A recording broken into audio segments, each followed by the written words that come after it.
Salut tout le monde et bienvenue pour ce 7ème numéro des Foodie Bay. En regardant en détail le résultat de vos votes, eh bien vous avez été presque 40% à me réclamer ce 7ème numéro. Les 5 musiques méta à découvrir, on peut pas vraiment dire que ça a vraiment de la cause sur ma chaîne YouTube. Je vous rappelle bien entendu que mardi ou mercredi, il y aura la prochaine vidéo via vos votes. Le lien des votes, c'est dans la description de cette vidéo comme d'habitude. Maintenant, passons à ce 7ème numéro des Foodie Bay. Et j'avais envie de changer un petit peu le concept. Cette fois-ci, je le fais en face cam.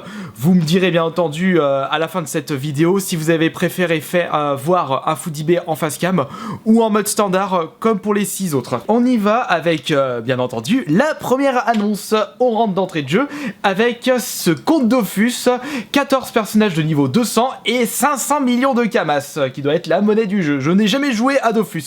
Faut demander plutôt ça à Joanne, il a eu sa petite période à l'époque. Si on regarde en détail dans les descriptions de cette vente, on peut voir qu'il y a serveur Goutlard, 14 personnages de niveau 200 en vente, répartis sur 8 comptes. Donc déjà, on peut remarquer que cette personne a bien squatté Dofus. Je me demande combien il faut d'heures pour pouvoir avoir tous ces personnages de niveau 200. Vous me direz bien entendu tout ça dans les commentaires. Comme je le disais, je ne suis pas un spécialiste de Dofus. On peut voir qu'il y a un Sacri niveau 200, Eni 200, Panda, Oza, Zobal, Xelor, Feka, Yop et 500 millions de Kamas. Il faut passer combien de temps sur ce jeu pour pouvoir avoir tous ces stats? Et surtout, est-ce que un prix de 1000 € vaut-il le coup pour pouvoir profiter de ce lot? Allez, maintenant on va passer à la deuxième annonce qui est en fait un lot de Pokémon Game Boy Advance 9 rares exceptionnels collection. On peut voir que cette annonce propose 7 jeux Pokémon. Bon, après Game Boy Advance, il y a quand même 2 jeux Game Boy. Bon, bien entendu, ça passe sur la Game Boy Advance. On peut observer un Pokémon bleu, un Pokémon rouge, un Pokémon émeraude, vert-feuille, rouge-feu, saphir et rubis. Ils ne sont pas tous neufs. On peut remarquer que le Pokémon bleu et rouge ne sont pas sous blister. On ne voit pas une brillance contrairement aux autres. Deuxième détail, les Pokémon sur Game Boy Advance sont des versions espagnoles ou italiennes. Zafiro, Rosso Fueco, Verde Foglia. Mais déjà pour un français, c'est moins attire l'œil, on va dire. Cette annonce est proposée pour la modique somme de 750 €. Ça fait presque 100 balles le jeu Pokémon. Sachant que ce ne sont pas des versions françaises et qu'en plus le Pokémon bleu et rouge ne sont pas du sous-blister et que si on regarde bien sur internet, si on cherche correctement, on peut trouver les Pokémon sous-blister, les versions Game Boy Advance, pour moins de 100 € si on cherche bien. On passe maintenant à la troisième annonce qui contient du Zelda. Que c'est surprenant, toujours du Zelda. On peut remarquer que c'est en fait le Zelda sur Super Nintendo, Link to the Past, un peu le saint graal de la série Zelda pour plusieurs néophytes de la série. En regardant le détail de la photo, que c'est vraiment dans un état nickel chrome. Voilà pourquoi trouver ce lot présent est assez compliqué du fait de son excellent état. On peut remarquer également qu'il y a le livre des secrets et la carte du jeu et c'est proposé pour 500 €.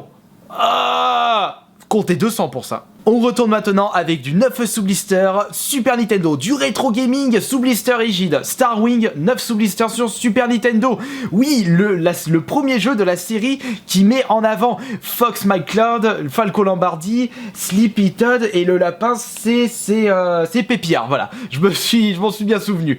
Bon, par contre, c'est vrai que du sous blister rigide et surtout pour du produit Nintendo, ce n'est pas si courant que ça. Étant donné que ce n'est pas du Zelda, je trouve que 900 € pour ce Starwing, c'est franchement pas donné du tout. En cherchant un petit peu, bon après si vous avez vraiment beaucoup d'argent, je vais pas dire à gaspiller, c'est quand même de belles pièces de collection, si vous avez vraiment beaucoup d'argent à utiliser pour posséder des super pièces de collection comme du sous-blister sur Super Nintendo, mettez pas 900 € pour un Starwing. Maintenant on va passer à la petite annonce troll, regardez-moi ça, rien qu'avec la photo, on voit direct que c'est une connerie. Un masque Anonymous avec comme nom Anonymous pour cette vente PS4.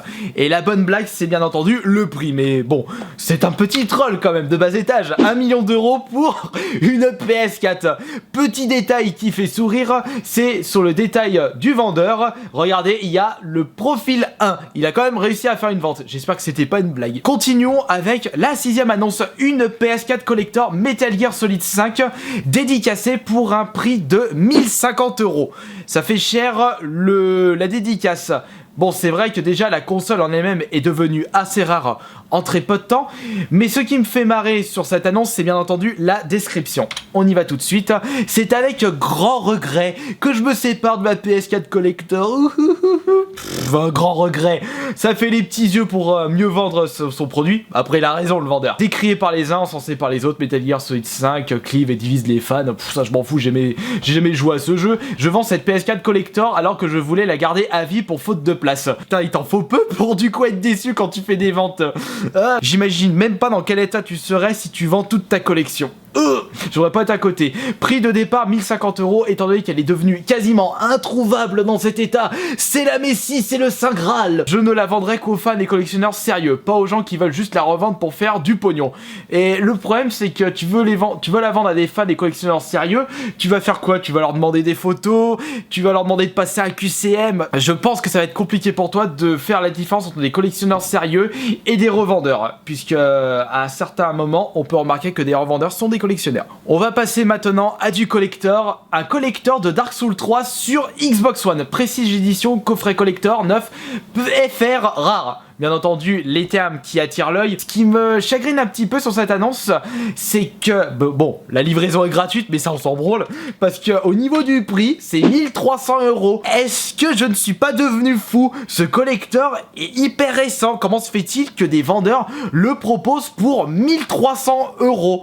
Est-ce qu'il a pris une énorme côte? Est-ce que l'édition est ultra limitée? C'est-à-dire, je sais pas, 500, 1000 exemplaires en France? Mais quand même, 1300 € pour un coffret aussi récent que ça? Il y a des fous furieux. Maintenant, passons à du Zelda plus Layton, le combo de fous furieux pour la 3DS et DS. Cette console Zelda, la 25e anniversaire, qui est nettement plus rare que la 3DS Zelda Majora's Mask ou Between Worlds, vendue avec 4 jeux Layton sous blister, qui est en fait les 4 premiers, qui étaient sortis sur la DS solo et proposés pour la modique somme de 1000 €. C'est trop cher, mais de peu quand même, puisqu'il faut compter 50-60 € pour chaque Layton, puisque ce sont des versions DS et du coup ils sont devenus un petit peu plus rares dans du sous-blister. La 3DS Zelda, c'est à peu près 500 €, elle vaut quand même un petit peu d'argent quand on regarde bien, mais 1000 € pour tout ça, non. C'est vraiment trop cher. Allez, maintenant du Megaman X.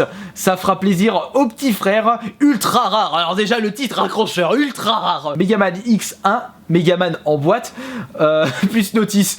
Non, mais de toute façon ça sert à rien de mettre autant de tags dans le titre d'une annonce sur eBay, puisque ça intéresse seulement un marché de niche, vraiment une clientèle qui sont prêts à mettre des prix de fou furieux pour pouvoir posséder quelques pièces, de grosses pièces pour leur collection. Et je pense que des personnes qui mettraient, comme par exemple dans cette annonce, un total de 800 € pour un jeu en boîte qui n'est pas neuf sous blister, il faut vraiment être sûr de trouver ce jeu. Donc ça sert à rien de mettre autant de termes dans un titre. Surtout qu'en plus, un Megaman X, le premier, c'est 800 €, c'est presque le prix du X3. Et je crois que le X2, il est un petit peu moins cher que le X3, ça c'est sûr. Et puis regardez, vous allez dans vente réussie sur eBay et vous le trouvez pour presque moins de 200 € au même état. Alors 800 €, je pense que le vendeur peut aller. Donc j'espère que ce 7e numéro des Fous d'eBay vous aura plu, et vous me direz dans les commentaires si vous avez préféré voir un Fou d'eBay en face cam ou en mode normal, comme pour les 6 anciens épisodes. Voilà, et je vous dis à la prochaine pour une nouvelle vidéo. Donc demain c'est Vide Grenier Live, lundi c'est Vide Grenier Live, et du coup mercredi ce sera la prochaine vidéo. Et vous pouvez d'ailleurs voter pour la vidéo de mercredi. Je pense qu'il y aura comme d'habitude 4 propositions différentes. À la prochaine.